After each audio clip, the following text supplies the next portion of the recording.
Hello বন্ধুরা, আমার channel উষা লগ্নে আপনাদেরকে স্বাগত জানিয়ে আমি আমার আজকের ভিডিও শুরু করছি।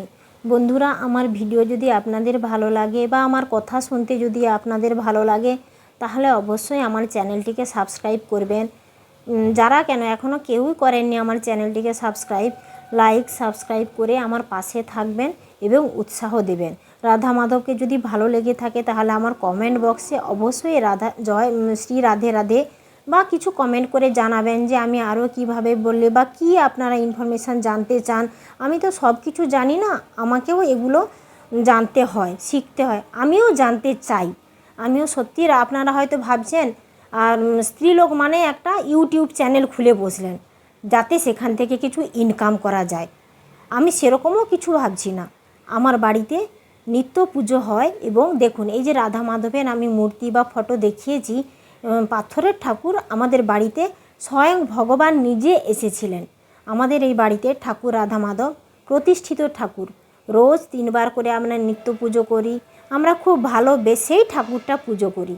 ঠাকুরের কথাও জানতে চাই, ভাগবত শুনি। আমাদের বাড়িতে রোজ সোমবার সন্ধ্যায় খোল করতাল সহযোগে, বৈষ্ণব সহযোগে আমার শাশুড়ি মা আমাদেরকে ভাগবত শোনান, স্বয়ং রাধা মাধবকেও ভাগবত শোনান। আমি সেই কাহিনী আজকে বলবো। আগের ভিডিওতে আমি আপনাদেরকে বলেছি চৈত্র পূর্ণিমাতে আমাদের বাড়িতে বালক ভোজন হয়। আমি সেই বালক ভোজনেরও কিছু ভিডিও আজকে আপনাদের দেখাবো। দেখুন আমাদের বাড়ির রাধা মাধব সত্যি ভীষণ সুন্দর, অপূর্ব, আকর্ষক। সব দুঃখ আপনি ভুলে যাবেন। মনের যদি কোনো কষ্ট দুঃখ থাকে অবশ্যই ঠাকুরকে বলে ঠাকুর ঠিক শুনবেন। একদিন আমাদের বাড়িতে আজ থেকে 50 বছর আগে আমাদের শ্বশুরবাড়ি পশ্চিম মেদিনীপুরের এক প্রত্যন্ত গ্রামে। প্রথম আমার শাশুড়ির মুখে শোনা গল্প, আমাদের শ্বশুরবাড়িতে ঠাকুর তো দূরের কথা এবং একটা হরি মন্দিরও ছিল না, একটা তুলসী গাছও ছিল না, পুরো নাস্তিক পরিবার। তারপরে পুকুর খোঁড়ার সময় আমাদের পুকুরে এই রাধা মাধবকে কুড়িয়ে পাওয়া হয়। তারপর থেকে আমার শাশুড়ি মায়ের ইচ্ছেতে আমাদের বাড়িতে রাধা মাধব প্রতিষ্ঠা করা হয়। তখন আমি সেই জন্যে মা বলছিলেন যে ঠাকুর স্বয়ং আমাদের বাড়িতে নিজের ইচ্ছেতেই এসেছেন। তারপর থেকে মা গেলেন বৈষ্ণব বাড়িতে যে কিভাবে আমরা রাধা মাধবের সেবা করব। তখন বৈষ্ণব তিনি বললেন যে মা, আর এইভাবে তো মূর্তিকে পূজা করা যাবে না, যদি তুমি বাড়িতে রাখতে চাও তাহলে তার প্রাণ প্রতিষ্ঠা করতে হবে।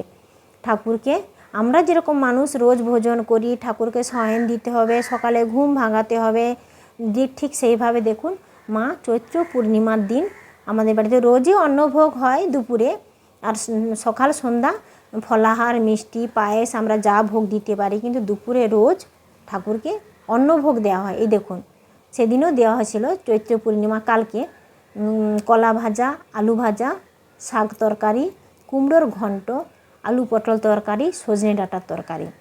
তারপরে দেখুন বালক ভোজন, আমি বলেছিলাম আমাদের বাড়িতে বালক ভোজন দেওয়া হয়। আমাদের গ্রামের ছোট ছোট বাচ্চা যারা ICDS স্কুলে পড়ে, মোট 70-80 জন বাচ্চাদের আমরা কালকে বালক ভোজন দিয়েছিলাম। এটা প্রতি বছর আমার শ্বশুর বাড়িতে হয়। দেখুন সাইডের পরিবেশগুলো দেখে আপনারা বুঝতেই পারছেন, একদম প্রত্যন্ত গ্রাম। সবাই কিন্তু ভীষণ খুশি। পায়েসও হয়েছিল, পায়েস, মিষ্টি, অন্নপ্রসাদ, নিরামিষ ভোজন ঠাকুরের কালকে পূর্ণিমা হিসাবে সেই অন্নভোগ দেওয়া হয়েছিল। দেখুন আমরা সবাই কত খুশি। প্রতি বছর আমরা এটা করে থাকি। আমার ভিডিও ভালো লাগলে লাইক সাবস্ক্রাইব করুন, পাশে থাকবেন।